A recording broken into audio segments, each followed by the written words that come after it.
জগন্নাথ বিশ্ববিদ্যালয়ের ঠিকাদারি নতুন ক্যাম্পাস হবে, ওদের ঠিকাদারি কন্ট্রাক্টরি ছাত্র দলের লোকেরা করবে। শিবির বলছে না, যেহেতু তারা ছাত্র সংসদে আছে এখানে টেন্ডার দিতে হবে এবং নিরপেক্ষভাবে হবে। তা মানবে না, করো হামলা, পিটায় ক্যাম্পাস থেকে বের করো। তাহলে ছাত্রলীগ আওয়ামী লীগের সাথে এখনকার আর কিসের পার্থক্য? শুধু দলের নামটা পার্থক্য, চরিত্র ঠিকই আছে। আমি কি ভুল বলেছি? 5 মাস যে বললেন না, দলীয় 11টা সরকারি পদ, additional secretary, deputy secretary, election commission, বিভিন্ন কর্পোরেশনে আপনারা আপনাদের দলীয় লোকদেরকে নিয়োগ দিয়েছেন। সরকারি পদে নিয়োগের ক্ষেত্রে বিধি আছে, যদি কোনো পদে কোনো সংগঠনে থাকেন সেটা পদত্যাগ করবেন, কোনো পদত্যাগ করেন। প্রত্যেকটি জেলা পরিষদে দলীয় লোক নিয়োগ করা হয়েছে, সিটি কর্পোরেশনে দলীয় নিয়োগ করা হয়েছে।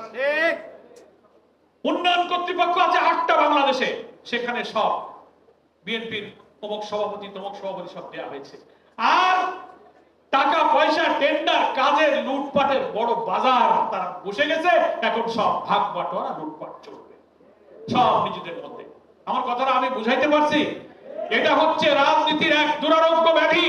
এই ব্যাধি থেকে বাঁচার জন্য আবু সাইদ, মুগ্ধ, আনাস, মেহেদী হাসানরা জীবন দিয়ে, সহস্রাধিক লোকের রক্ত, 30,000 লোকের আহত ক্ষত বিক্ষত শরীর দিয়ে, জুলাইয়ের অভ্যুত্থানের মধ্য দিয়ে এটা নতুন বাংলাদেশ দেখতে চেয়েছিলাম। এই বাংলাদেশ আমরা চাই। ভিন্নমতের উপরে দমন পীড়ন হবে, দুর্নীতি হবে, লুটপাট হবে, চাঁদাবাজি হবে, আবার ক্যাম্পাসে সংঘাত হবে। এই বাংলাদেশের জন্য আমাদের সন্তানরা রক্ত দেয়। এখানে বিএনপিরও ভোট আছে, খালি জামাতের ভোট না। বাংলাদেশে জামাতের ভোট 70% না। পার্লামেন্ট ইলেকশন আমরা কত ভোট পেয়েছি? তাহলে বাকি ভোট তো বিএনপির আছে এর মধ্যে, ঠিক না? তো আপনারাই হাতে ভোট দিয়ে হা মানতে চান না কেন? তাহলে পার্লামেন্টে দাঁড়িয়ে বলেন যে আমরা হাতে ভোট দিতে বলেছিলাম। সালাউদ্দিন সাহেব তো বলেছেন যে আপনি কথা দিয়ে এখন এরকম উল্টাপাল্টা করেন কেন?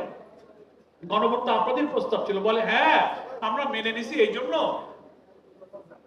যদি ভোট না হয় সেই জন্য আমরা একটা মাঝামাঝি আপোষ করছি। এটা কোনো কথা হলো? এইটাকে আপনি দ্বিচারিতা বলবেন না, বিশ্বাসভঙ্গ বলবেন না, থেকে ইমানদারি বলবেন? এদিকে হাতে ভোট দেবেন, আবার এদিকে গণভোট মানবেন। এটা হলো সমাজের আর এক ব্যাধি। সোশ্যাল মিডিয়ার এক ব্যাধি, মাদক এক ব্যাধি, সন্ত্রাস এক ব্যাধি। বিভিন্ন জায়গায় বিরোধী দলের উপরে হামলা করা হচ্ছে।